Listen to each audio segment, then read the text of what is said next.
এত জোরে ঢেউ যখন আমার পায়ে লাগছিল তখন সারাদিন এত জার্নি করেও মনে হচ্ছিল না যে আমি অনেক ক্লান্ত। আমি ভাবছিলাম যে যেতে হয়তো এতটা কষ্ট হবে না। কোনো একটা সমস্যার কারণে আমাদের কক্সবাজার পৌঁছাতে অনেকটা দেরি হয়ে গেছে। রাতের বেলা নিরিবিলি পরিবেশে বাসে উঠতে কিন্তু অনেকটা বেশি ভালো লাগলেও প্রায় একটা দিন লেগেছিল শুধুমাত্র এখানে এসে পৌঁছাইতে। আসসালামু আলাইকুম, ওয়েলকাম আমার নতুন ভিডিও দেখার জন্য। এদিন আমরা কক্সবাজার গিয়েছিলাম, তার পরের দিন খুব সকালবেলা সমুদ্রের পাড়ে অনেকটা সময় কাটালাম আর এখানে অনেক সুন্দর ছবিও তুলেছিলাম। চারিদিকে এত বালি যে হাঁটতেও পাচ্ছিলাম না। সময় এখানে কয়েকটা চশমার দোকান দেখেছিলাম, দেখতে অনেক সুন্দর হলেও দাম কিন্তু অনেক বেশি। ছোট বড় সবাই এই চশমাগুলো কিনতে পারবে, ছাড়া চশমার কালার গুলো কিন্তু অনেক সুন্দর ছিল। চশমা পরলেই হয় না, আসলে দেখতে হয় কাকে কেমন লাগছে। অনেকেই আছে চশমা আর ঘড়ি ছাড়া বাইরে বের হতেই চাই না। কালের এই মিষ্টি মিষ্টি রোদে হাঁটতে অনেক বেশি ভালো লাগছে। আমি ভাবছিলাম কয়েকটা ছবি তুলে চলে আসব,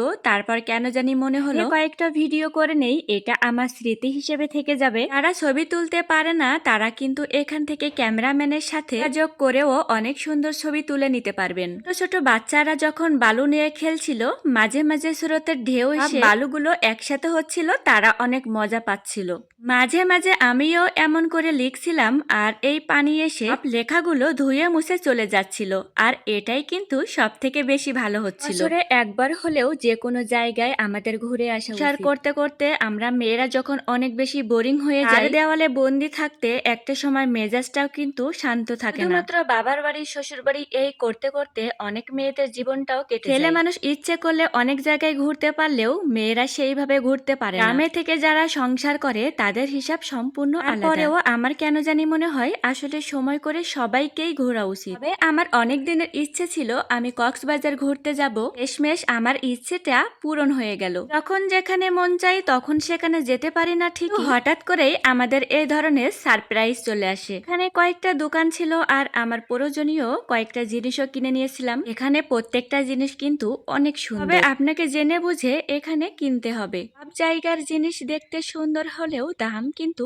একটু ভিন্ন থাকে। অনেক জায়গায় ঘুরতে গেলেও মাঝে মাঝে আমরা সেখান থেকে কিছুই কিনতে পারি না। আমার মনে হয় প্রয়োজনীয় জিনিস ছাড়া আসলে টাকা পয়সা অতটা খরচ করা ঠিক না। মানে অনেক ধরনের চাটনি সহ বিভিন্ন খাবার আইটেম ছিল। যার যেমন সামর্থ্য থাকবে বা যার যেমন ইচ্ছা সে এখান থেকে এভাবে কিনতে পারবে। শীতের শেষের দিকে এই ধরনের জায়গায় ঘুরতে অনেক বেশি ভালো লাগলে অচেনা অজানা জায়গায় সাবধানে ঘোরা উচিত। আমাদের সবসময় মনে রাখতে হবে বাইরে গেলে আমাদের কেউ আপন না। ওকে বিশ্বাস করে কখনো কারোর হাতে কোনো কিছু খাওয়া উচিত না। বাসে ট্রেনে বা যে কোনো জায়গায় পরিস্থিতি হতে হতে মানুষের সাথে আমাদের এমন একটা ভাব হয়ে যায় যে তারা আমাদের কত পরিচিত। পরিস্থিতি হতে গিয়ে জীবনের কোনো কিছু যেন হারাবেন না। সবাই ভালো থাকবেন, সুস্থ থাকবেন। ভিডিও যদি ভালো লেগে থাকে সুন্দর একটা কমেন্ট রেখে যাবেন।